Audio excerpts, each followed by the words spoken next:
ketika Rasulullah sallallahu alaihi wasallam mendampingi Khadijah menjelang ajalnya.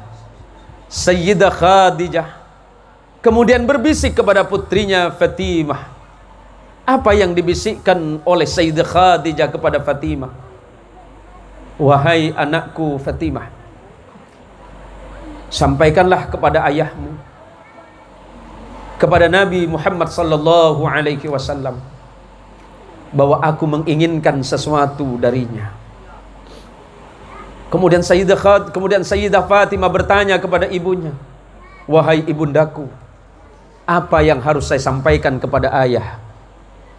Sampaikanlah kepada ayahmu, jika aku mati, karena aku sadar bahwa tak lama lagi usiaku akan diambil oleh Allah, dan jika aku mati, izinkan ayahmu, aku meminta kepada Nabi, suamiku yang paling aku cintai, agar sorbannya yang selalu dipakai ketika menerima wahyu dari Allah dijadikan kain kafan untuk diriku. Kalau engkau jauh dari istrimu, istrimu mampu menjaga kehormatannya. Dia tidak mengumbar apapun yang senantiasa bisa dinikmati dan dilihat oleh orang lain. Makna aurat secara utuh bukan hanya bentuk fisik semata, tetapi ketika engkau menampakkan dirimu dalam pandangan orang lain dan terbuka pikiran laki-laki ghairu mahram terhadap dirimu, wahai perempuan, itulah aurat yang sesungguhnya. Bismillahirrahmanirrahim. Assalamualaikum warahmatullahi wabarakatuh.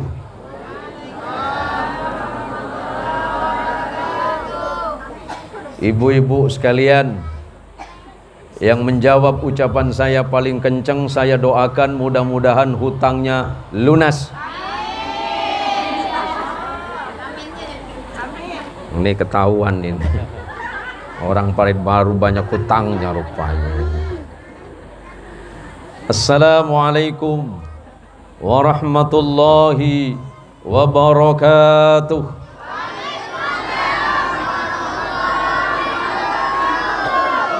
Alhamdulillahi rabbil alamin.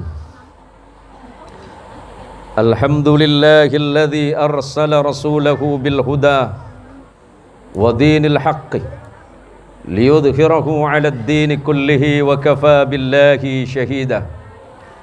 Ashhadu an la ilaha illallah wahdahu la syarika lah wa ashhadu anna Muhammadan abduhu wa rasuluhu wa khaliluhu wa la nabiyya ba'dah. Allahumma salli ala sayyidina Muhammad. Allahumma salli ala sayyidina Muhammad. Allahumma salli ala sayyidina Muhammad wa ala alihi at-tahirin wa ashabihi wa dhurriyyatihi ajma'in, wa ba'du.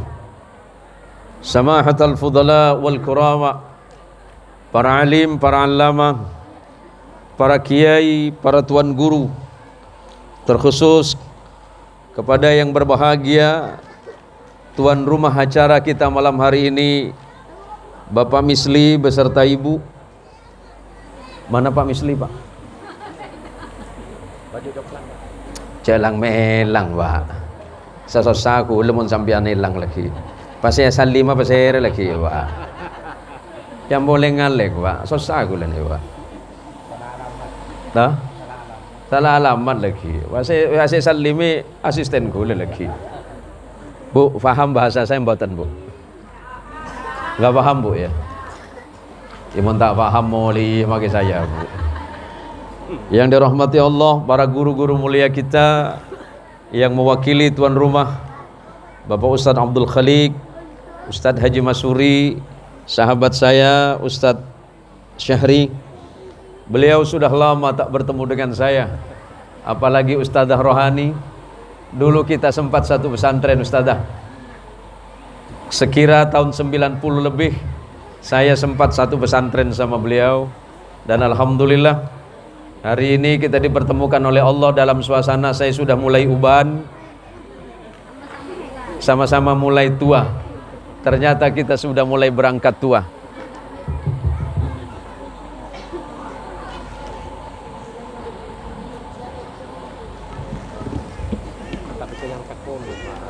Tak bisa diangkat. Suara tak bisa diangkat.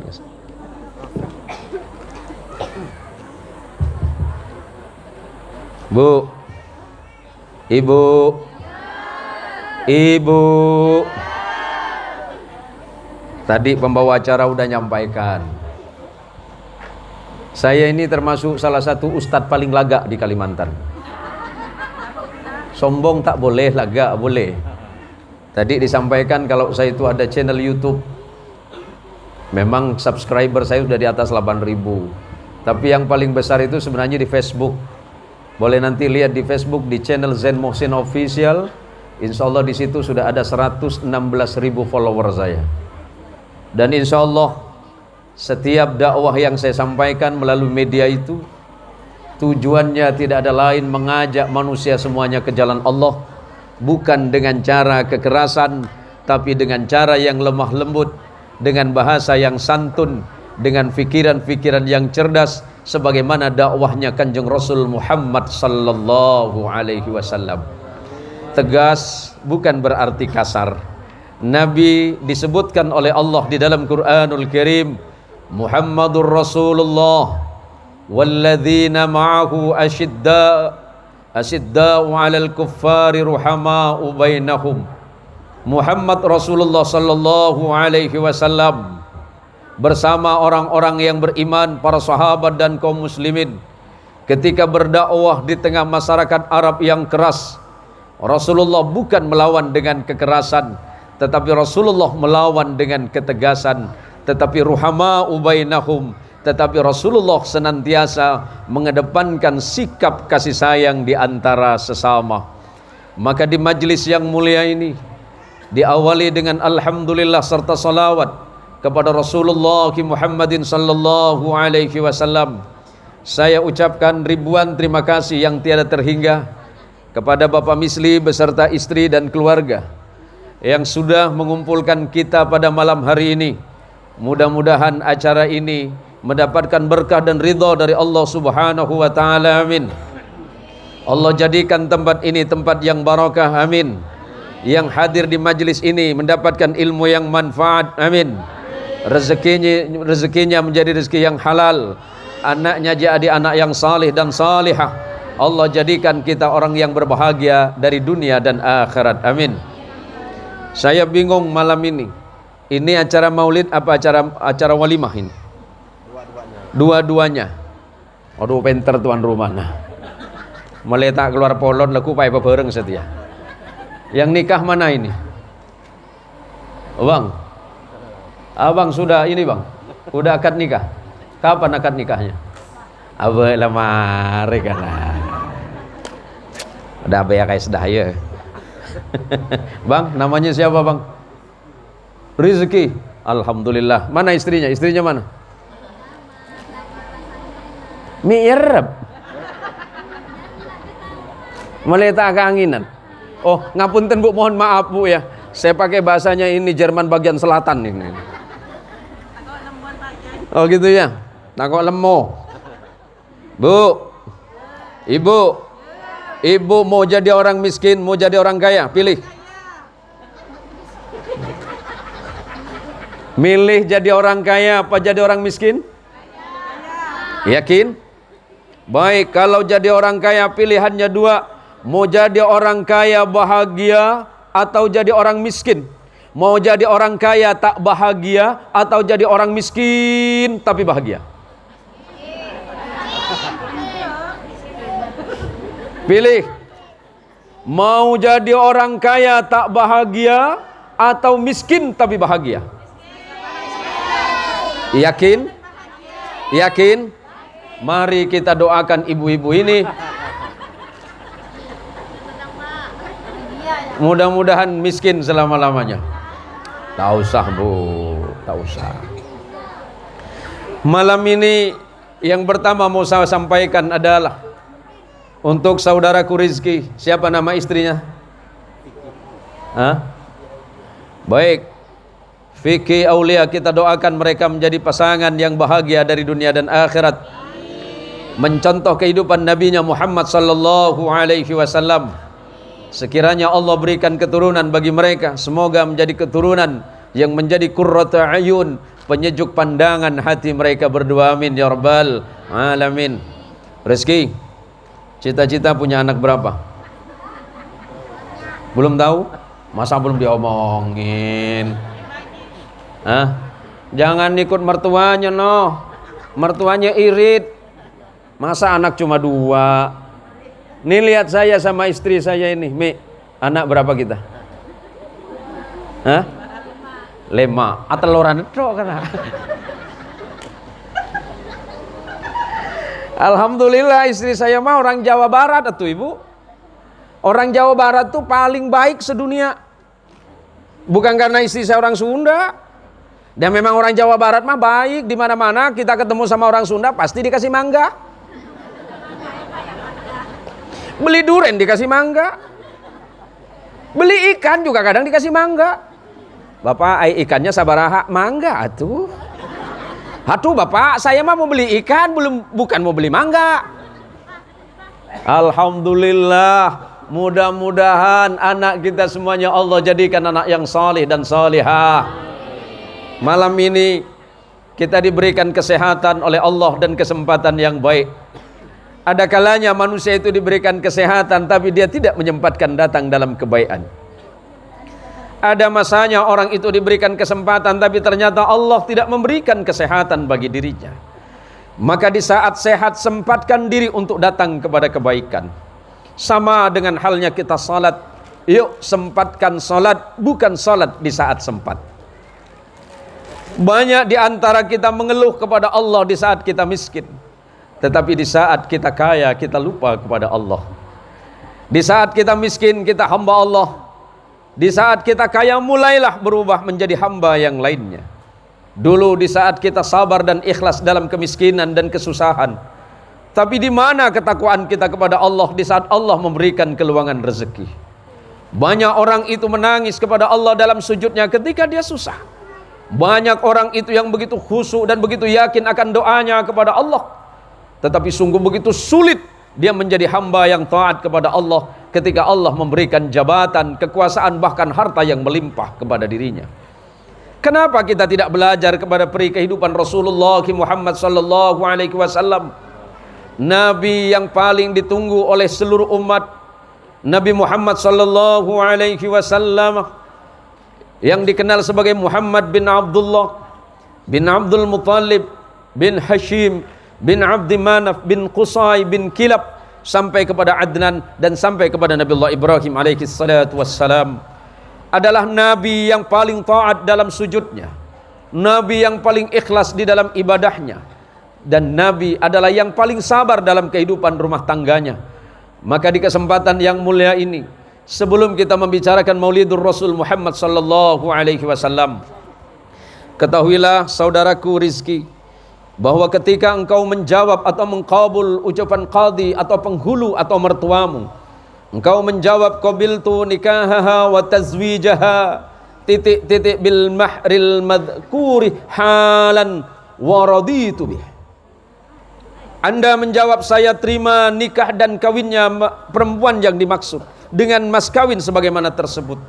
Pada saat itu saudara Rizki tidak saja berjanji kepada mertuamu, tetapi engkau sedang berjanji kepada Allah Subhanahu wa taala, berjanji kepada Rasulullah Muhammadin sallallahu alaihi wasallam untuk menjadi seorang imam yang baik, untuk menjadi suami yang bertanggung jawab dari dunia dan akhirat. Mau seperti apapun keadaan istrimu, dia adalah makmum terdekat dalam hidupmu. Sama dengan istri, istri harus paham tentang kondisi suamimu, karena suamimu seburuk-buruk apapun suamimu, apalagi dia masih orang salih, suamimu adalah imam bagi dirimu.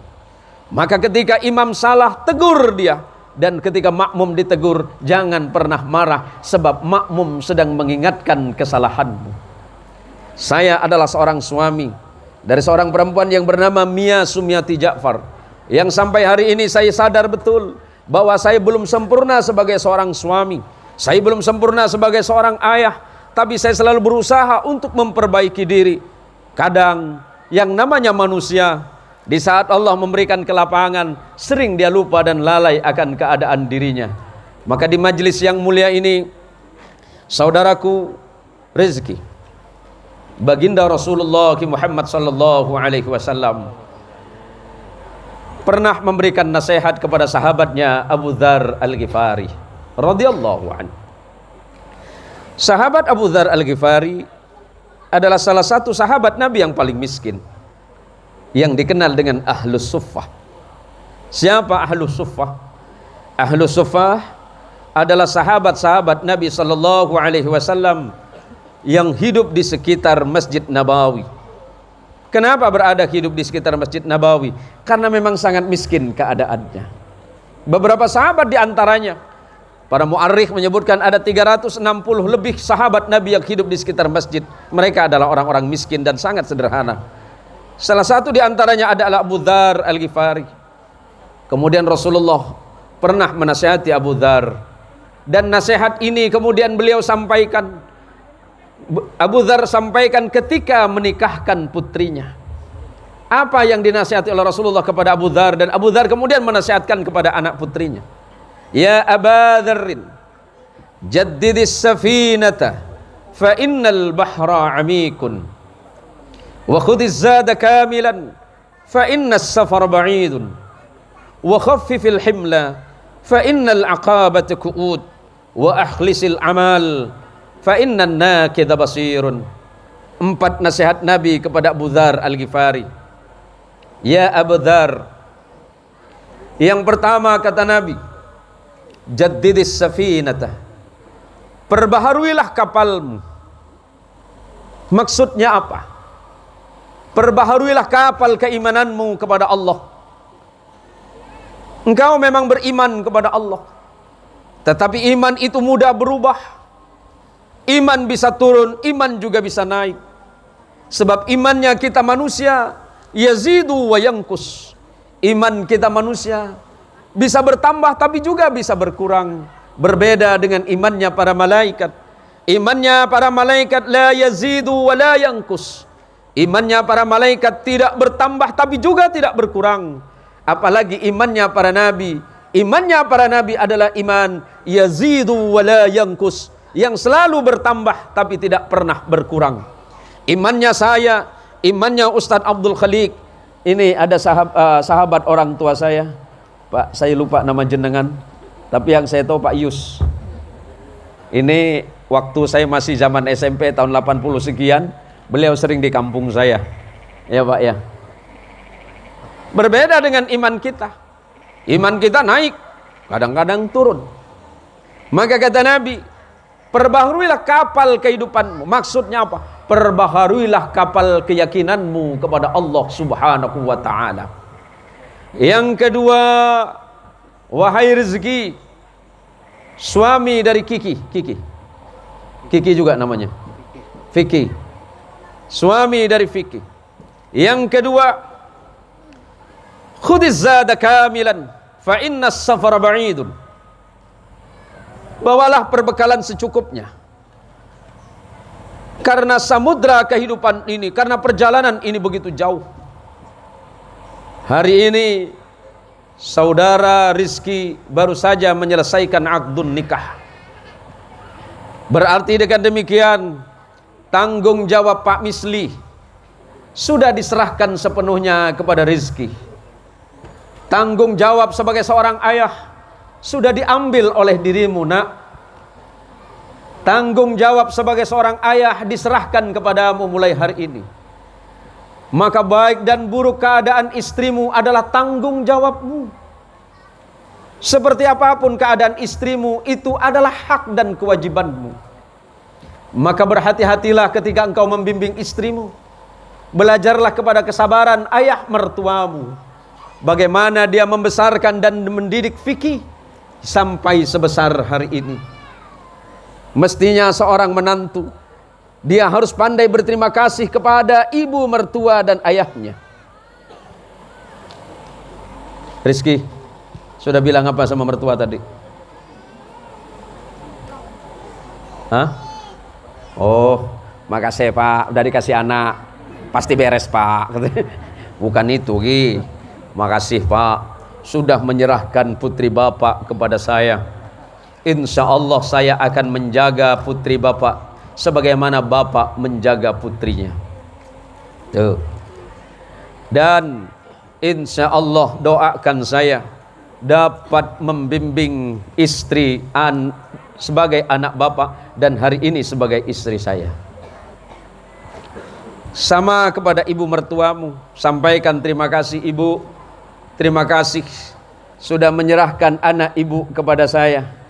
Bukan fisiknya yang diserahkan, tetapi yang paling penting adalah menyerahkan tanggung jawab dan kasih sayang seorang ibu kepada dirimu. Mestinya ketika Vicky sudah mulai dewasa, dia harus mampu berbakti dulu kepada ayah dan ibunya. Tetapi karena Allah memberikan itu kepadamu, maka ambil sikap, ambil amanah ini, ambil tanggung jawab ini, gantikan posisi ayah mertua dan ibu mertuamu. Jadilah sebagai seorang suami yang tegas, tapi lembut sebagaimana lembut hatinya ibu mertuamu yang membesarkan istrimu. Yang ketiga kata Nabi, wa khaffifil himlah, jangan terlalu banyak membawa beban kehidupan ini.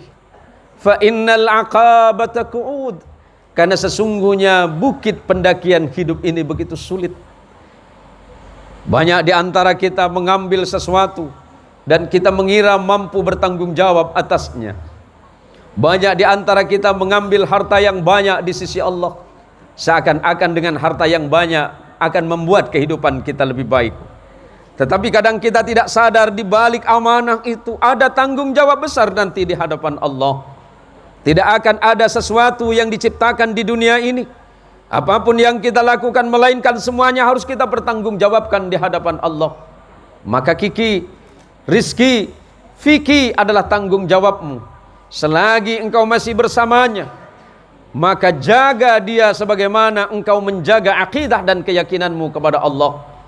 Sama halnya sebagaimana engkau menjaga keimananmu kepada Allah, maka pastikan bahwa iman istrimu itu tetap kukuh dan tegak sebagaimana imanmu kepada Allah Subhanahu wa taala.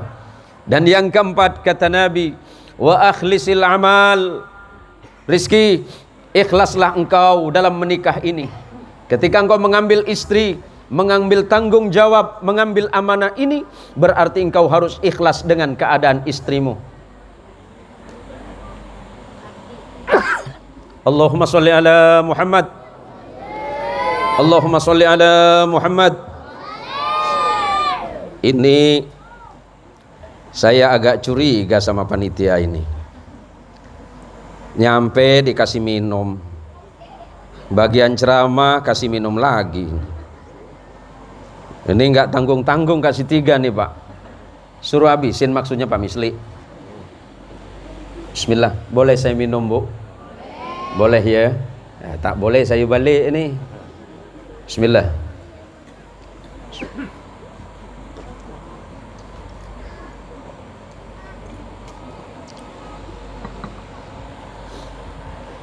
Ini untuk ibu-ibu. Tadi sudah untuk suami-suami. Rasulullah sallallahu alaihi wasallam punya sahabat yang paling pemberani. Namanya Umar ibn al-Khattab radhiyallahu anhu. Saking beraninya Umar Pak, Umar bin Khattab ya, jin kalau ketemu Umar pingsan Pak.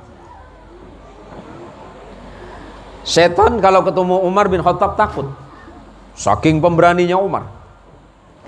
Tetapi ternyata Umar bin Khattab sama dengan saya, sama dengan Pak Yus, takut sama istri. Pak Yus masih berani sama istri? Angkat kaki 10 Pak Ustadz. Bu, suatu hari Nabi menasihati sahabat Umar. Apa kata Nabi? Ala ukhbiruka bi khairi ma yuknaz. Wahai Umar, maukah aku berikan kabar kepadamu tentang harta yang paling mahal? Maksudnya suruh kiki Pak. Suruh kiki tisu sampean. Maukah engkau aku beri kabar harta apakah yang paling mahal? Umar tidak menjawab, tapi Nabi mengatakan al-mar'atu salihah. Harta yang paling mahal itu Umar bukan berlian, bukan emas, bukan istana, bukan kerajaan yang megah, tapi wanita salihah. Itu yang mahal Umar. Tetapi wanita salihah itu ada 3 syaratnya. Yang pertama, idza nadhara ilaiha sarathu. Kalau suaminya menatap wajahnya, pasti menyenangkan hatinya. Bang Rizky, kalau nikah sehari 2 hari mah masih enak senyum. Tuh Ustadzah Rohani udah berapa tahun nikah? Udah berapa tahun Ustadz menikah? Suami macam apa ini? Ustadz 18 tahun. Kalau ngelihat Ustadzah, ngelihat istri masih seneng nggak? Alhamdulillah sudah enggak. Yang pertama kata Nabi, Bu, kalau istri dilihat oleh suami, dia menyenangkan hati suaminya. Maka Bu, ketemu suamimu semarah apapun usahakan senyum. Senyum mahal tidak? Senyum mahal tidak? Mahal. Sebab senyumnya istri, mau senyum asal ada ini. Buktinya di kampung saya, ibu-ibunya senyum sama suami cuma hari Sabtu aja. Hah?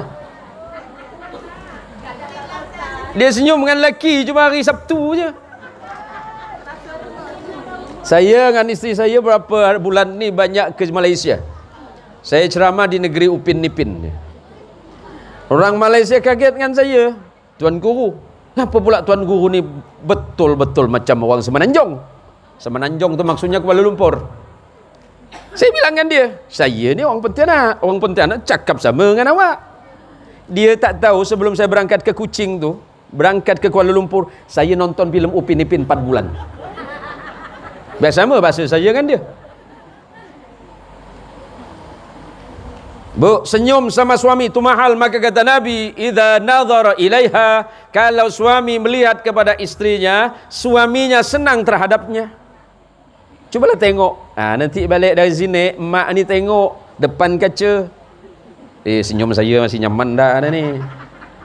Tengok takut gigi tinggal 2. Itu bahaya dah. Mulai besok buat pasang lagi. Yang kedua, wa idza amaraha ata'athu. Ketika suami memerintah kepada istrinya, dia taat kepada perintah suaminya. Kalau seorang istri yang baik, tentu ketika mendengarkan kebaikan dari suaminya, dia akan mendengarkan dan kemudian taat. Seburuk-buruknya Firaun, tahu Firaun? Tahu Firaun, Bu? Semua orang insya Allah tahu siapa Firaun. Sungguh pun Firaun itu buruk, tapi istrinya tidak pernah menceritakan keburukan Firaun kepada siapapun. Istrinya Firaun, Siti Asia, itu dijaga oleh Allah, tidak pernah tersentuh oleh Firaun, karena Asia itu beriman kepada Allah. Firaun itu kurang buruk gimana? Iblis itu makhluk Allah yang dimusuhi Allah. Tapi ternyata iblis kalah dibandingkan Firaun. Pernah suatu hari iblis datang kepada Firaun. Kalau kira-kira bahasa kita macam inilah. Apa kabar on? Kira-kira macam itulah Ustaz ya. Macam kita ngobrol warung kopi lah Ustaz. Ya, di Firaun lagi duduk nih, datang iblis. Camana on? Siapa kau ni? Kau ngajal betul manggil aku. On ya. Aku ni kawan kau. Aku ni. Oh, kau Bles. Apa kabar? Baik. Kata iblis, aku heran dengan engkau, On. Macam mana pula? Yang bikin kau sesat tu aku. Yang bikin kau tuh rosak tuh aku, kata iblis. Tapi aku ni tak pernah ngaku Tuhan, on. Kau tanya dengan aku lah. Iblis, kau takut dengan siapa? Pasti aku jawab, inni akhafullah rabbul alamin. Aku ni paling takut dengan Allah, kata iblis. Kau pula. Aku yang bikin rosak engkau.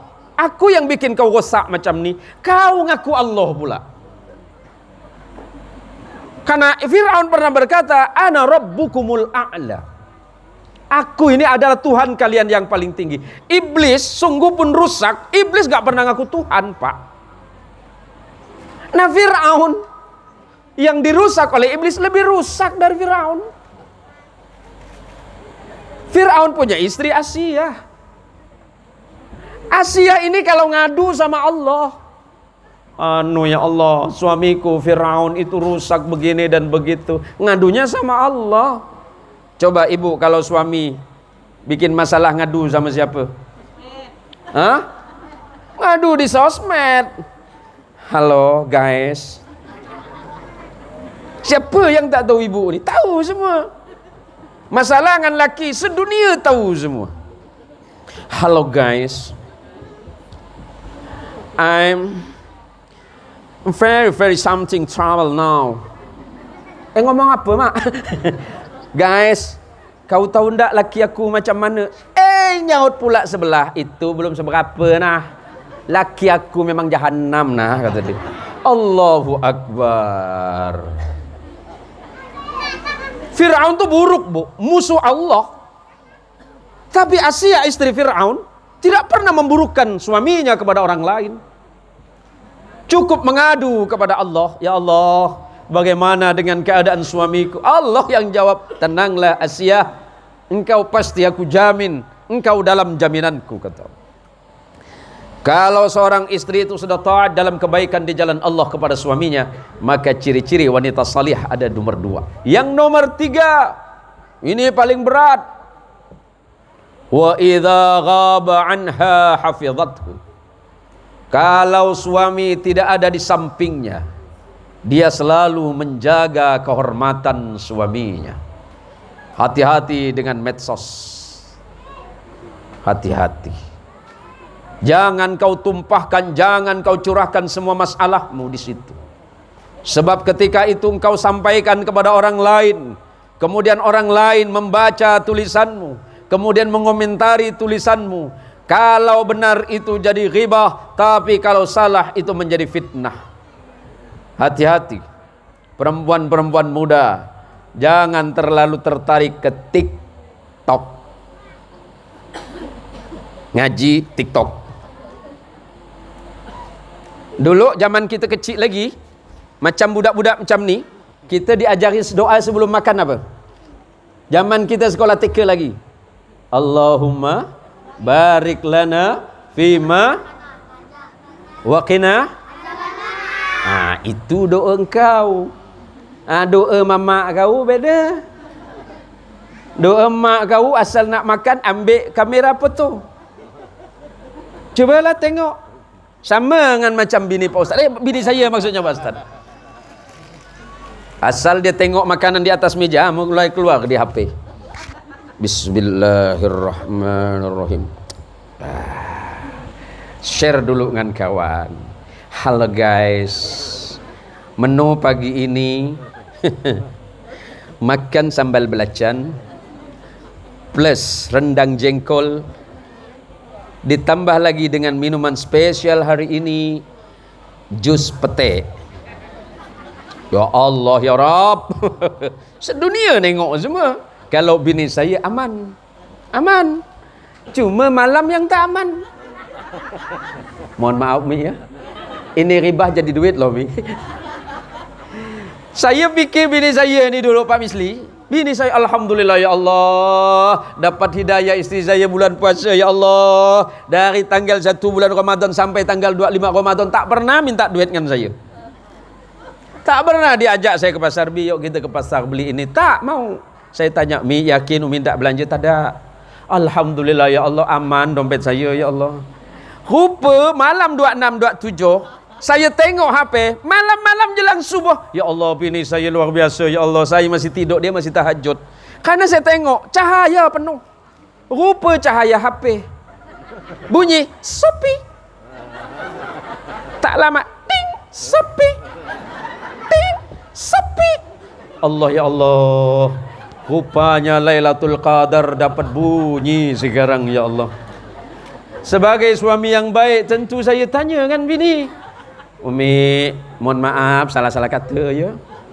Saya tadi malam tengok Umi itu sujud penuh cahaya dan saya dengar bunyi sepi. Apakah itu malaikat Lailatul Qadar? Jawab bini saya, itu belum. Malam nanti Abi boleh tengok lagi. Lah, sebagai suami yang baik, tengok saya malam-malam dengan dia. Ada ke bukan Shopee, Lazada.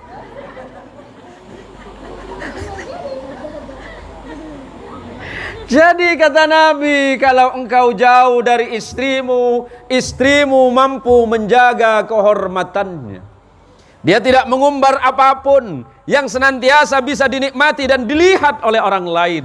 Makna aurat secara utuh bukan hanya bentuk fisik semata, tetapi ketika engkau menampakkan dirimu dalam pandangan orang lain dan terbuka fikiran laki-laki ghairu mahram terhadap dirimu, wahai perempuan, itulah aurat yang sesungguhnya. Hati-hati itu. Rezeki 3 syarat saja itu. Pertama, ketika engkau melihat istrimu, istri menyenangkan. Yang kedua, ketika engkau perintah istrimu, dia taat dalam kebaikan.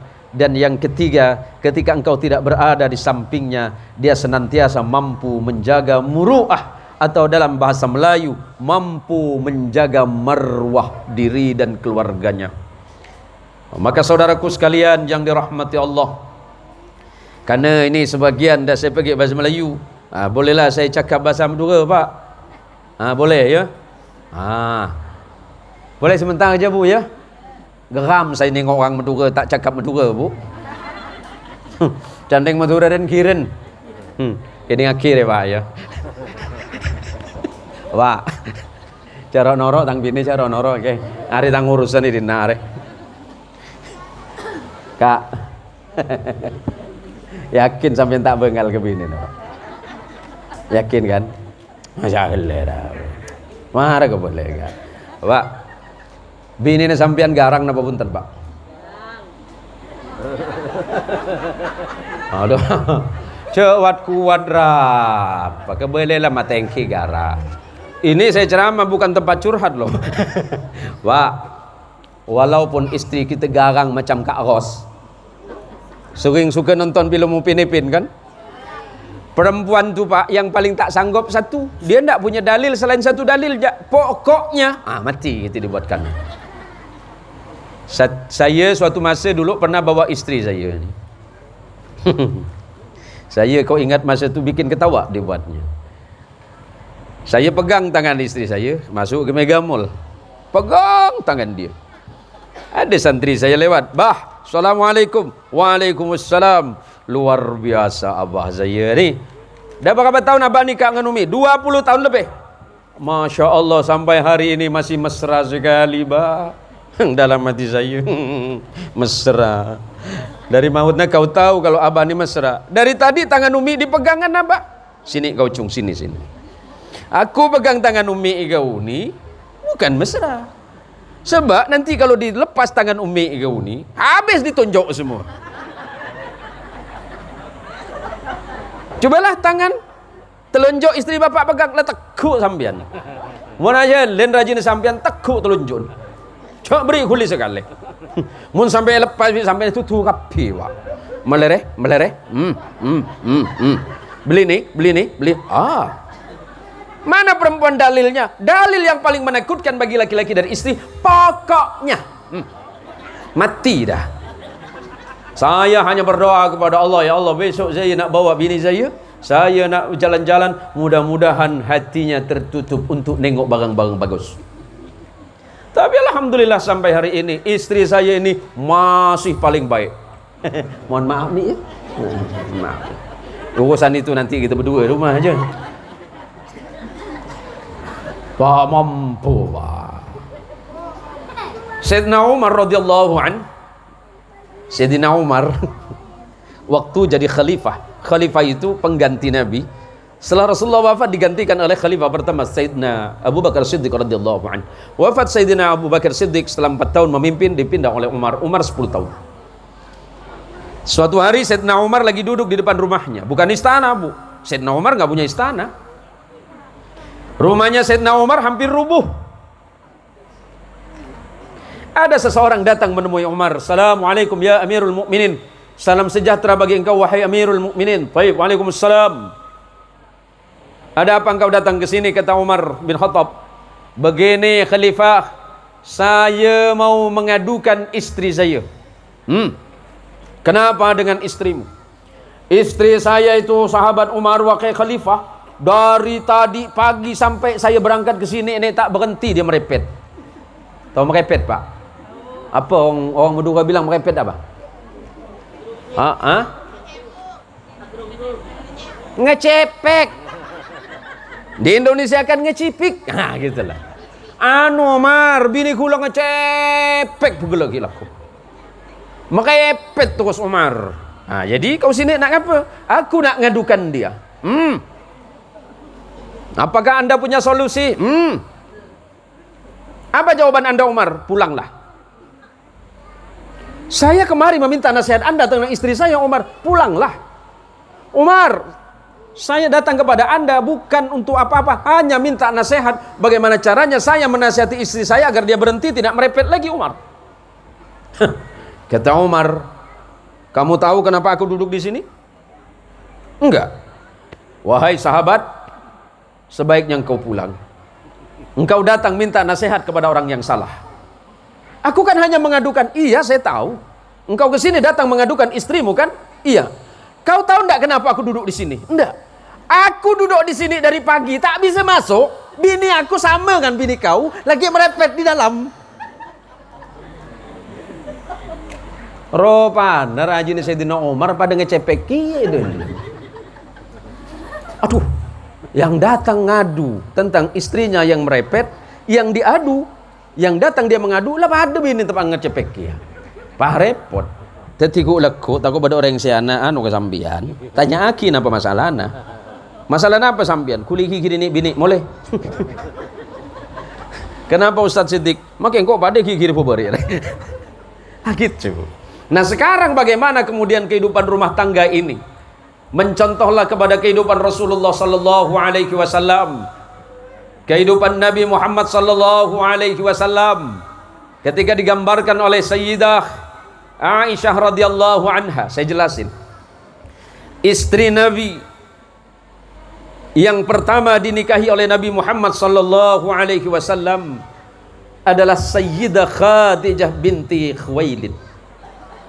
Beliau menikahi Khadijah di saat Nabi berusia 25 tahun, sedangkan Khadijah berumur 40 tahun. Khadijah binti Khuwailid adalah istri Nabi.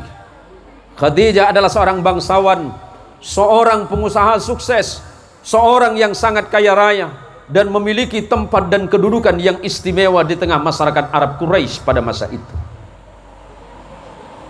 Setelah 25 tahun lebih, kurang lebih 25 tahun menikah dengan Nabi sallallahu alaihi wasallam, harta Khadijah diinfakkan semuanya kepada Nabi.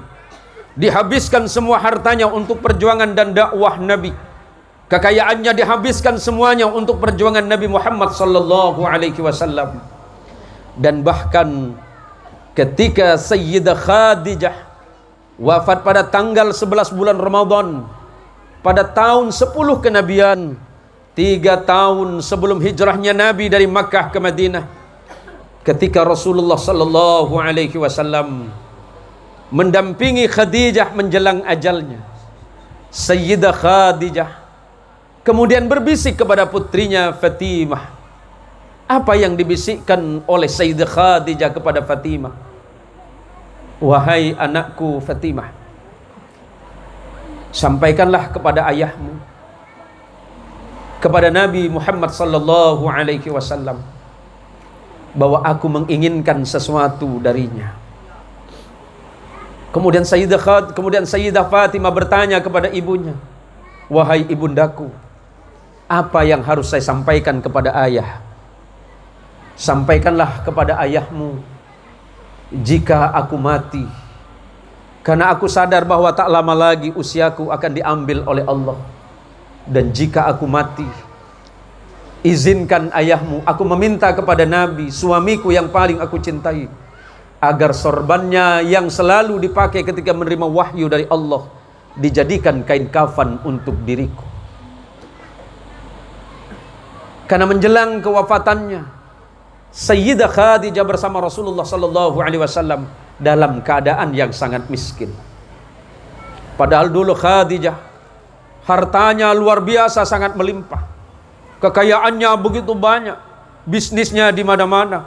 Tapi ketika berjuang bersama Nabi, suami yang paling dicintainya habis beliau korbankan di jalan Allah.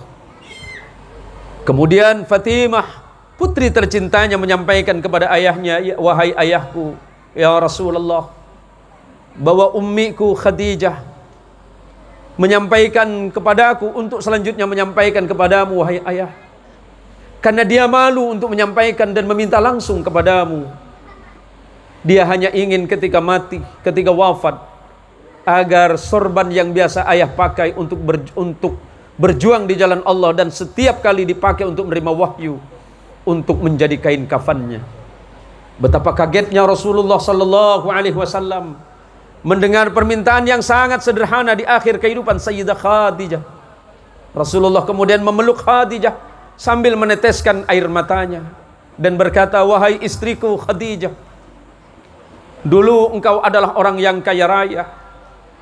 Kemudian ketika aku menikah denganmu, harta kekayaanmu engkau habiskan untuk perjuanganku berdakwah di jalan Allah. Seluruh harta yang engkau miliki engkau habiskan hanya semata-mata untuk tegaknya agama tauhid ini. Bahkan kemuliaan dan kehormatanmu telah engkau habiskan di tengah-tengah masyarakat Arab semata-mata hanya untuk perjuangan agama ini. Dan ketika di ujung kematianmu, engkau hanya meminta sebuah sorban yang sederhana ini Khadijah. Betapa mulianya engkau wahai Khadijah. Tidak ada manusia yang paling mulia dibandingkan dengan engkau ya Khadijah. Dan engkau satu-satunya wanita yang pertama kali beriman atas kenabianku. Ketika engkau dalam kesulitan, engkaulah yang memberikan aku pertolongan. Ketika aku dalam keadaan kesusahan, engkaulah yang selalu membantuku. Ketika aku berada dalam goncangan yang hebat dalam ancaman musuh, engkaulah yang selalu menenangkanku Khadijah.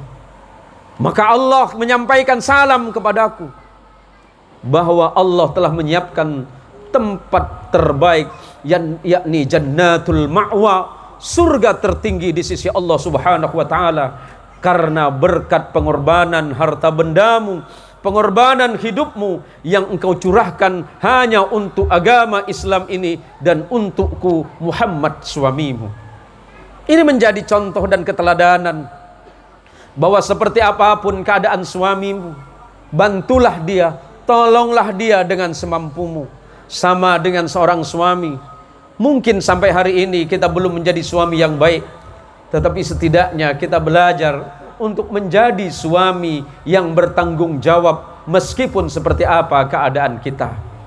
Saudaraku sekalian yang dirahmati, nasihat ini saya sampaikan bukan hanya untuk rezeki, ananda rizki, tetapi saya sampaikan untuk saya malam ini terkhusus. Dan mudah-mudahan ini bermanfaat bagi bapak-bapak sekalian yang dirahmati oleh Allah Subhanahu wa ta'ala. Selanjutnya, karena malam ini terkait dengan peringatan Maulidur Rasul Muhammad sallallahu alaihi wasallam, kita insyaallah sudah pada tahu bahwa bulan Rabiul Awal, bulan yang ketiga dalam kalender Hijriah, setelah bulan yang pertama adalah bulan Muharram, kemudian bulan Safar, dan bulan ini adalah bulan Rabiul Awal, bulan yang ketiga dalam kalender Islam, dan ini adalah bulan lahirnya junjungan kita Nabi Muhammad sallallahu alaihi wasallam.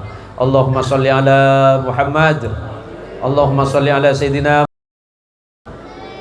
Selama bulan ini saya dengan istri ini berkeliling dengan keluarga dan tim berkeliling. Dan puncaknya kemarin, hari apa kita Umi itu? Hari Selasa ya. Hari Selasa kemarin itu, kalau Bapak menonton channel Facebook saya itu mungkin mengerti. Saya diundang ke daerah Radak Terentang, Pak. Saya pikir Radaknya yang dekat. Rupanya Radak, saya tanya, Radak mana Pak? Radak 1. Rupanya bukan Radak 1. Rupanya Radak satunya lagi. TR 16. Janji panitia jemput jam 11, nyampe ke rumah jam 1. Tak apalah, tak masalah. Saya dah mau naik mobil dengan istri, dah mulai khawatir. Ini nampaknya mobil ni masalah ni. Saya dah mulai curiga dah dengan mobil ni. Istri saya bilang mudah-mudahan tak apa, aman. Iya. Tapi hati saya dah mulai kecut dah, Mak. Alhamdulillah jadi doa. Nyampe di jembatan Kuburaya, mogok. Seumur-umur saya jadi kiai, baru hari itu saya ngedorong mobil. Dan lucunya itu sama istri. Mobil nggak bisa dipakai, didorong sampai ke bawah. Saya sama istri ngalah, jalan di samping. Istri saya takut ketinggian ngelihat sungai, saya takut mobil. Jadi akhirnya kita sepakat jalan bergandengan tangan, panas-panas. Sayanya salah kostum pakai jas. Yang lewat anak muda dikirain kita lagi syuting sinetron kali. Anak-anak muda bilang gini, Yomi ya, lanjut Pak Haji. Sepanjang jalan kenangan tuh. Lillahi ta'ala nih ada asisten nih. Ya Allah dalam hati. Anang siapa aja. Cepopua jolong arah. Orang lagi panas-panas ngedorong mobil, jalan kaki sama bini no. 200 meter kita nyebrang di jembatan, banyak yang lewat, cuit-cuit gitu. Kita pegangan tangan bukan karena mesra, Bu, takut. Istri saya takut ngelihat sungai, sayanya takut ngelihat kontainer. Jalan kita dua, nyampe di ujung, alhamdulillah selamat. Yang menjadi cerita apa? Orang-orang pada ngeliatin kita semuanya, sampai mogok tuh jalan. Karena ngelihat kita jalan gandengan duaan. Lanjut Pak Haji. Ya Allah, seusia ini masih mesra. Bukan mesra, dodol. Masya Allah. Nyampe di sana, jadi penyeberangan 2 jam pakai mobil, nyebrang pakai kapal kecil. Nyampe di seberang pakai sepeda motor 1 jam. Saya goncengan sama istri. Saya tanya sama yang lain, Bang, udah nyampe nih? Iya sudah nyampe Pak Kiai. Hati saya udah lega Pak. Bukan nyampe di tempat acara, rupanya nyampe di tempat transit pakai speed sampai 2 jam. Nyampe ke tempat acara, alhamdulillah. Berapa jam kita Mi? 5-6 jam. Tapi itulah perjuangan menyampaikan dakwah Islam, dan itu tidak seberapa dibandingkan dengan perjuangan Rasulullah Muhammad sallallahu alaihi wasallam. Itu hanya seperti debu di bawah sandal Rasulullah sallallahu alaihi wasallam. Ibu datang kemari insya Allah dapat pahala. Mak-mak yang datang sini nih, waduh, ini seragam majelis taklim nampaknya nih. Yang merah-merah nih ya, seragam majelis taklim. Udah bayar semuanya. Agak cebok juga saya nengok nih. Ini gara-gara datang Ustaz Zain Mohsin yang lagi viral di Facebook tuh. Kita pakai seragam yuk. Uangnya mana? Ngutang tak apa. Yang penting gaya. Bu, Ibu, Bu. Balik dari tempat nih, ingat nasihat Nabi sallallahu alaihi wasallam. La tahqiranna minal ma'rufi syai'an walau an talqa akhaka biwajhin taliqin. Hei, kata Nabi, jangan menganggap remeh dan enteng sebuah amal kebaikan. Apa yang sering kita remehkan? Bertemu dengan orang lain, menampakkan wajah yang ceria. Nengok orang lain, tengok kawan sebelah senyum. Ibu senyum dengan kawan, sedekah. Senyum dengan tetangga, sedekah. Ada orang lewat, senyum, sedekah. Senyum dengan laki, sama pun sedekah. Jangan pula senyum dengan laki bila-bila masa ada duit. Tak ada duit, alis jadi satu. Karok jak muka dia. Laki bingung. Tak ada awan, tak ada petir, macam nak hujan jak muka bini aku ni. Apa hal dengan laki ni? Rupa dia. Alamak, tengok je. Besok rubah tabiat. Ganti tabiat. Buang yang tak bagus. Tengok laki senyum. Laki dalam keadaan capek tanya, "Bang, abang balik dari mana ni?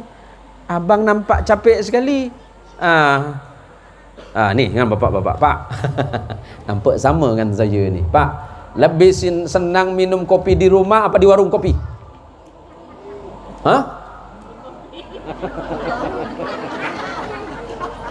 Ya Allah. Haji Masuri, Ustaz Masuri. Nampak saya sering tengok di Kopi Ameng nampak hari. Ustaz, suami Ustaz Rohani suka minum di warung kopi atau mana? Jangan nak bual tu ada bini tu. "Pak, ngapa jarang minum kopi di rumah? Apa lebih senang di rumah Ameng tu? Di Kopi Ameng, apa pula? Kopi sama hitam, manis sama manis di rumah. Di rumah tak perlu bayar. Di Ameng bayar 10,000 lagi." Ternyata saya tanya, macam mana aku tak ke Kopi Ameng, Pak Ustaz? Subuh-subuh aku minta kopi dengan bini, yang ada malah lempar belangak dia. Centang, centang. Muka kusut, macam baju belum disetrika je. Tanya dengan bini, "Dek, minta kopi." "Bikinlah seorang. Macam rumah orang je." "Kopi mana, Dek?" "Kopi situ, warna hitam tu kopi." "Gula, Dek, gula mana, Dek?" "Kan yang putih tu gula." "Dek, ini 3, Dek. Nampak nanti kena garam, kena gula, kena micin." "Pokok putih, bang." "Iyalah, ngapa tak ada tulis garam, gula, micin?" "Iyalah, kan aku balas abang." Ngapa pula balas gitu? Sama dengan nomor HP abang. Padahal Siti ditulis Joko. Udah Ustaz Abdul Holi kena nih. "Bu, macam mana laki ibu tak ngopi di luar? Cobalah tawarkan dia kopi, bang. Nak minum kopi ke susu?" "Kopi ya, Dek." Kopi." Kalau kesal dengan laki tinggal tanya, "Bang, agak manis atau pahit atau pakai baygon?"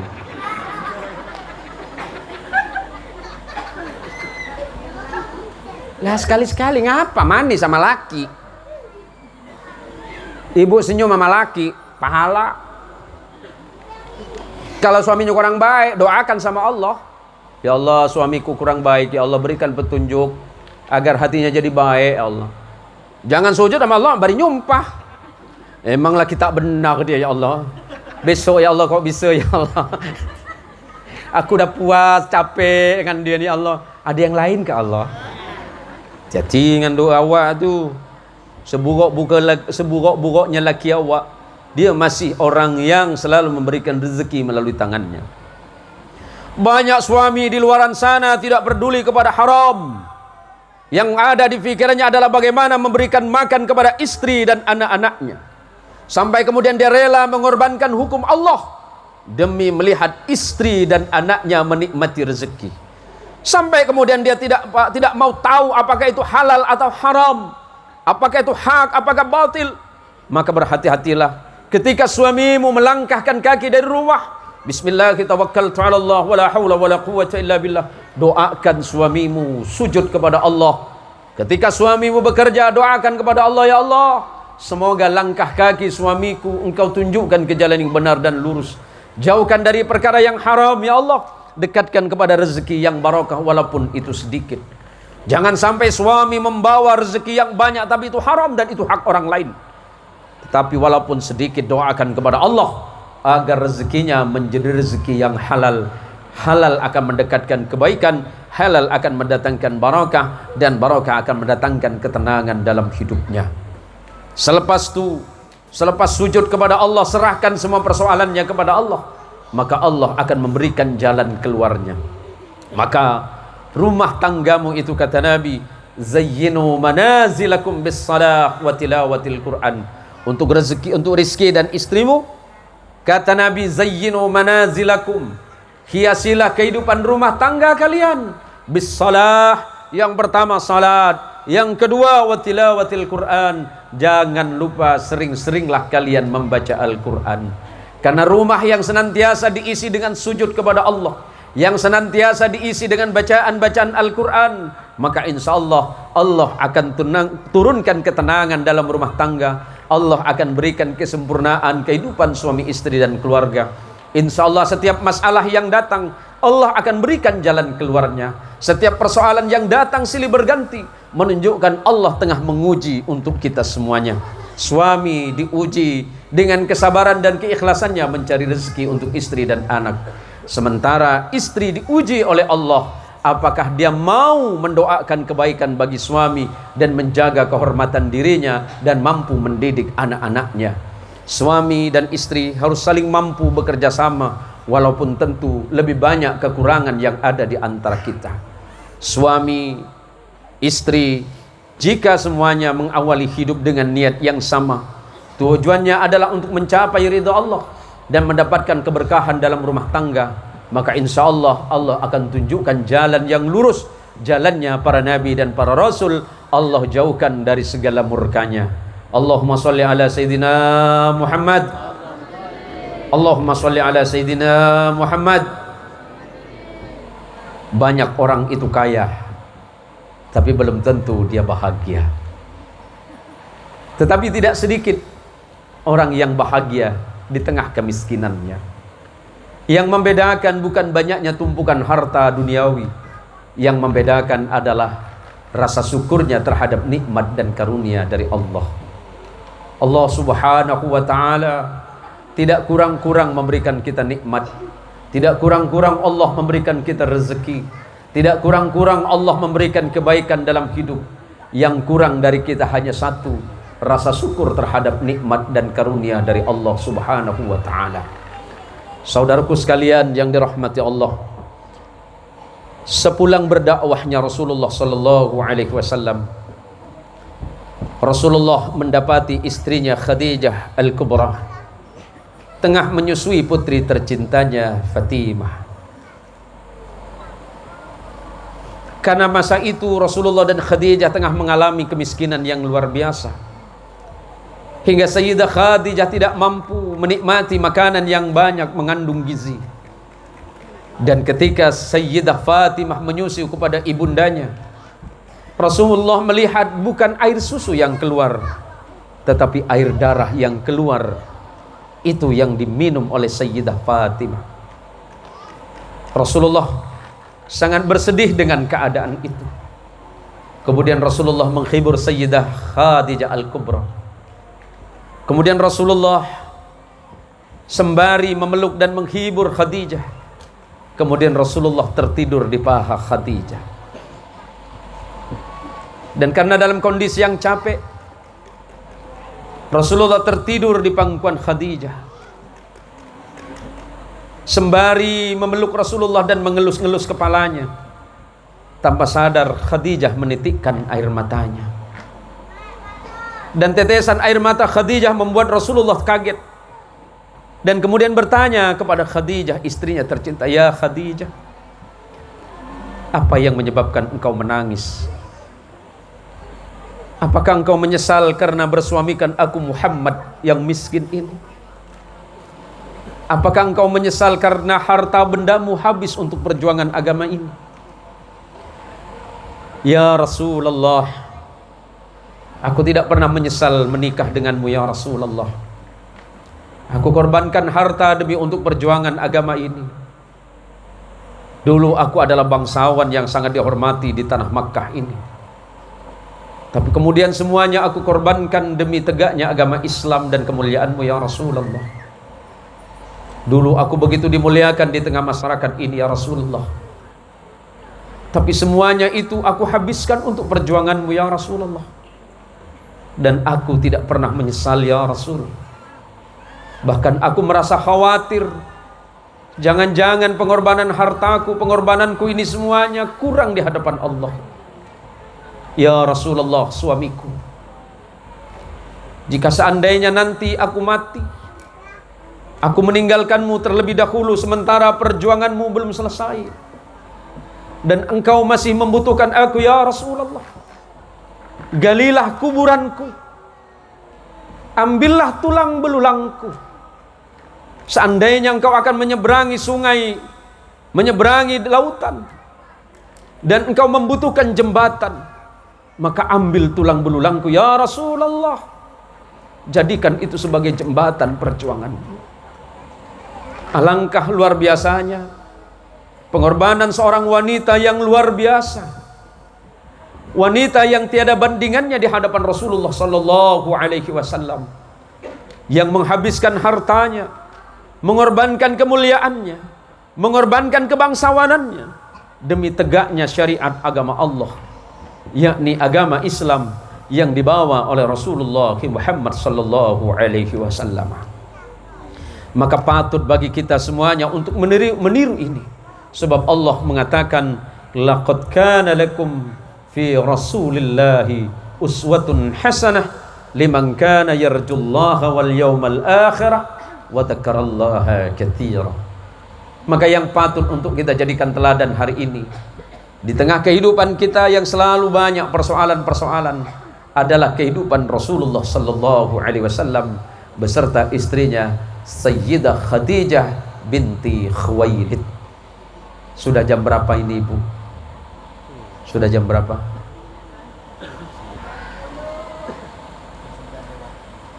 Lewat berapa? Sudah lama saya ceramah. Berapa menit lagi waktu saya? 2 jam. Seumur-umur jadi kiai baru malam ini saya disuruh orang, Pak. Suruh 2 jam. Ya nggak apa-apa. Kita sepakat kita selesaikan jam 1 saja, Ibu ya. Ibu di sini, saya balik, Ibu. Bismillah. Saya tak lama lagi, Ibu, karena besok masih ada kegiatan. Tapi walaupun begitu, saya berharap mudah-mudahan kita bertemu kembali. Amin. Doakan saya sehat, Ibu ya. Sehat zahir dan batin, terutama untuk teman-teman saya yang kenal baik dan saya baik. Doakan saya dalam kebaikan beserta istri saya. Istri saya ini orangnya baik, Ibu. Baik benar, sangat baik. Saya bukan karena depan Ibu saya puji dia, enggak. Dia betul-betul orang baik. Kita menikah kurang lebih 23 tahun, Umi ya. 23 tahun kurang lebih. Kami itu menikahnya dulu di Bandung, Jawa Barat. Kami menikah di Bandung, Jawa Barat. Dan alhamdulillah hari ini Allah karuniakan kepada kami 5 anak.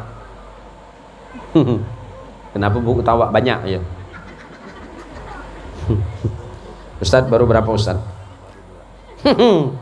Baru 2. Rencana berapa? 12? Jangan banyak-banyak Ustadz. Rizky, rencana anak berapa? Hah?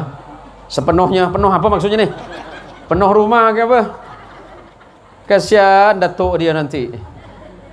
Untuk Rizky nih, kalaulah hendak memasak ikan belanak, janganlah lupa dikasih minyak. Hah? Kalaulah engkau pengen punya anak, jangan banyak-banyak, cukuplah 15 saja. 15 kan cukup tuh. Jadi 6 main poli. Nah, tinggal 3 jadi wasit bertiga tuh. Ada yang bilang banyak anak banyak rezeki, benar. Tapi kira-kira tuh Ibu, saya pernah tapi sudah wafat, sudah paman saya. Saya punya paman itu, paman sepupu dari abah saya almarhum. Saya datang ke rumah almarhum tuh. Saya tanya, "Man, anaknya Mang berapa?" "Sikit ji." "Berapa?" 22 aja. Serius nih. Saya kaget. Astagfirullahaladzim. "Apa pula kau istighfar?" kata dia. "Bukan Mang, serius." "Macam mana aku tak serius? Anakku memang 22. 10 perempuan, 12 laki-laki." Dalam pikiran saya, ya Allah, memang betul kata orang zaman dulu. Banyak anak, banyak rezeki. Tapi kalau 22, ya Allah, ini yang sakit lebaran nih Allah. 22 anak. Saya gurau dengan paman tu, Man tahu ndak nama anak tu 22? Mana aku tahu. Cara manggil dia gampang. Waladhdallin, ndak datang semua. Allahu Akbar, 22 anaknya, Pak. Paman saya tu paling suka kalau musim buah langsat. Beli 2 kilo cukup bagi, kata. Saya kemudian bertanya, Man, apa kuncinya sampai paman begitu tenang? Anak 22 tenang. Ustaz Khalid jak punya 22, punya anak 2 je takut dah. Jawabannya sederhana, wa ma min dabbatin fil ardi illa 'ala Allahi rizquha. Dan tidak ada sesuatu di atas muka bumi ini, bahkan hewan yang melata, semua dijamin rezekinya oleh Allah. Beliau mengutip hadis Rasulullah sallallahu alaihi wasallam sebagaimana dinukil oleh sahabat Umar ibn al-Khattab, dan ini kemudian ditulis oleh Imam Ibn Katsir dalam kitab tafsirnya. Lau annakum tatawakkalu 'ala Allahi haqqa tawakkuli la razaqakum kama tarzuqut tayr taghdu himasa wa taruhu bitana. Kalau seandainya engkau betul-betul berserah diri kepada Allah, tawakal kepada Allah, berangkat dari rumah mencari kerja, mencari rezeki Allah, belajarlah kepada burung yang sedang terbang. Burung itu tawakalnya tinggi, kata Nabi. Berangkat pagi hari dalam keadaan perut yang lapar, sore hari pulang ke sarang dalam keadaan perut yang kenyang. Manusia pun seperti itu. Kalau yakin dan percaya kepada Allah, rezeki itu adalah ketetapan Allah, sedangkan pekerjaan itu wasilah. Yang mencukupi bukan pekerjaan. Gajimu tidak akan cukup, kekayaanmu tidak akan cukup. Yang mencukupi itu adalah rahmat dan kasih sayang Allah kepadamu. Maka kata Nabi, kenapa engkau tidak belajar syukur dan ikhlas serta tawakal sebagaimana tawakalnya burung yang sedang terbang di angkasa? Allah menyebutkan dalam Al-Quran, innal ladzina qalu rabbunallahu thumma istaqamu تتنزل عليكم الملائكة ألا تخافوا ولا تحزنوا وأبشروا بالجنة التي كنتم توعدون نحن أولياؤكم في الحياة الدنيا وفي الآخرة ولكم فيها ما تستحي أنفسكم ولكم فيها ما تدعون. Ini untuk ibu-ibu parit baru. Parit baru ya? Luar biasa, jauh. Saya tanya kan sopir, dah nyampe baru 3 kilo Pak Kiai. Dah depan sini, tapi dah cantik jalannya. Apa kata Allah untuk kita? Orang-orang yang berkata Allah sebagai Rabbnya, ya Allah, Allah yang menciptakan kita. Rezeki Allah yang menciptakan kita, menciptakan dirimu, menciptakan istrimu, dan menciptakan rezeki kita. Orang-orang yang berkata seperti itu, tsumma istaqamu, kemudian mereka tegak lurus istiqamah di dalam jalan agama Allah.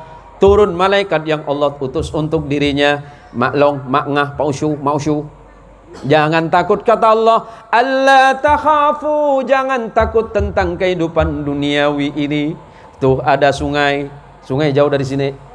Situ banyak ikan, kata Allah. Ambillah kau seorang ke sana, tapi jangan lupa sebelum kau ambil, kau minta dulu dengan Allah. Macam mana mintanya? Ya Allah, saya sebentar lagi nak mancing, ya Allah. Mudah-mudahan udang galah keluar, ya Allah. Udang pun dengar, cantik betul doa orang ini. Bukan cuma udang galah, sampai buayanya pun naik. Cantik dia punya doa. Buaya tu binatang yang setia, Bu. Tapi sebelum naik ke darat.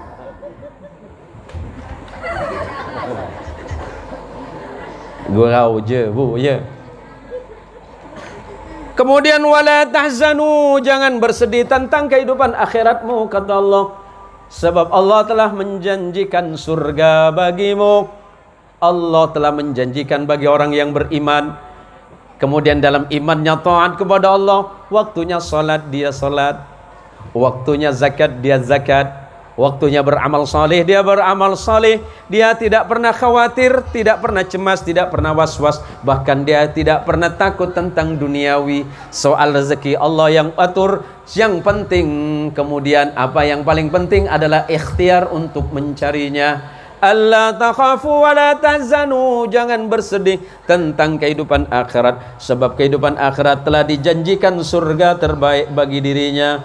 Kemudian Allah menyatakan nahnu awliya'ukum fil hayatid dunya wa fil akhirah wa lakum fiha ma tastahi anfusukum wa lakum fiha ma tad'un. Kalau udah masuk surga, kata Allah, nahnu awliya'ukum bil hayatid dunya, kamilah yang menjadi penjamin bagi kalian di dunia dan di akhirat. Gak usah takut, gak usah khawatir tentang dunia dan akhirat. Aku yang menjamin kalian orang beriman. Udah masuk surga, terserah mau makan apa saja, pengen apa saja, terserah apa yang kalian inginkan. Pasti Allah datangkan nuzulam min ghafurir rahim. Allah diturunkan oleh Allah dari siapa? Zat yang maha pengampun lagi maha penyayang, yakni Allah Azza wa Jalla wa Ala. Selanjutnya nanti balik ke rumah, jangan lupa perbanyaklah membaca salawat kepada Nabi kita Muhammad sallallahu alaihi wasallam. Sebagai penutup, rezeki dan rumah tangga yang lain, kalau sehabis salat, habis zikir, jangan lupa baca salawat. Kalau zikir yang ma'thur itu kan tidak banyak bacaannya. Selepas itu baca subhanallah, subhanallah 33 kali, alhamdulillah 33 kali, Allahu akbar 33 kali, la ilaha illallah 1 kali. Habis itu berdoa dengan Allah. Setiap doa pasti diawali dengan pujian kepada Allah, dan jangan lupa baca salawat, sebab doa yang tanpa salawat dipastikan ditolak oleh Allah Subhanahu wa taala. Maka setiap berdoa, alhamdulillahi rabbil alamin, wassalatu wassalamu ala asrafil anbiya'i wal mursalin. Nanti lepas tu ibu boleh baca salawat banyak-banyak, sambil duduk baca salawat, baring sambil baca salawat, sambil gendong cucu baca salawat, sambil marahin suami pun baca salawat, tak apa-apa. Karena konon perempuan ini makhluk cerdas. Saya tengok, saya punya kawan tu dokter, dia pernah cerita dengan saya, guru, perempuan tu memang orang cerdas, kata dia. Apa pula? Kalau laki-laki itu satu pekerjaan satu je, tapi kalau perempuan bisa bekerja 3 kali sekaligus. Macam mana contohnya? Dia tu bisa sambil ngobrol, sambil coba tengok ibu, ya Pak Yus ya, sambil ngobrol, sambil ngulek sambal, sambil marah bisa dia. Sambil marahin laki, kan begitu Haji Masuri? Pada makai sambian mah. Sambil ngocek buja bisa kikir kelagen. Didim apa kekek. Uniknya sambil nelpon lagi. Perempuan tuh cerdas. Satu pekerjaan 3 sekaligus bisa. Laki-laki ya 1 aja. Luar biasa. Tengoklah ibu-ibu nih. Nampak tukang marah juga ibu-ibu nih. Terima kasih. Matur sekelangkong Pak Misli. Terima kasih atas undangannya. Mudah-mudahan para jamaah dan para hadirin, apa nih? Yongku surah kiro saya. Dikirain suruh baca Quran saya, guru. Saya punya teman dulu di pesantren. Namanya Adnan, tahun 70 sekian, sebelum sampean sering merantau. Ada acara imtihan, zaman saya kecil lagi, besar-besar macam inilah, tapi saya masih ingat lagi. Jadi yang nak baca Quran tak ada datang. Ditunggu penyetunggu, MC udah ngomong, kepada yang terhormat sebutkan nama, kami persilakan untuk membacakan Al-Quran. Tak datang. Sekali ada kawan saya namanya Adnan, degil memang budak tu. Nan, naiklah Nan. Apa pula aku suruh? Kau kan yang bagus suara Nan. Dia memang budak anjong, tahu budak anjong enggak? Suka dipuji. Mana lawan suara kau Nan? Iyalah mau tak mau, kata dia kan. Adnan nih baca Quran 3 halaman tak selesai. Entah lagu apa dibawakan. Jadi lama saya disuruh dengan kiai. Sini Cung. Iya Pak Yai. Suruh turun Adnan itu. Yang ngaji suruh turun. Tugas saya colek, Nan. Kata Pak Kiai turun. Capek penonton kata. Bukan aku tak mau turun kata dia. Aku nih lagunya tak bisa turun. Lagu ni tak alam turun. Lurus terus dia punya lagu tu. Aku bukan tak mau turun kata. Lagunya tak turun-turun nih. Udah Nan, sodakallah jangan. Nah ini maka saya agak cebok tadi itu. Jangan pula saya suruh ngaji macam ada Nan nih. 3 lembar tak habis-habis. Di mana-mana orang ngaji itu 2-3 baris. Dia 3 halaman tak selesai. Macam orang tadarus saja. Maka kata Adnan, sekali turun dipanggil dengan Kiai. Nan, ngapa kau ngaji macam gitu? Udah 1 jam kau tak turun-turun kata Kiai. Bukan saya tak mau turun Pak Kiai. Budak-budak nyuruh saya Pak Kiai. Katanya disuruh Pak Kiai. Dia punya alasan itu. Nah inilah. Besok-besok mak ya. Kalau memang kita tak faham, tak tahu, kasih tahu je. Bang mohon maaf, saya tak bisa. Kalau ngaji saya tak bisa. Kalau tadarus bisa lah. Jangan dipaksa macam cerita dan Adnan tadi. Yuk mari kita bareng-bareng baca salawat Nabi kepada Rasulullah Muhammad sallallahu alaihi wasallam. Allahumma salli ala Sayyidina Muhammad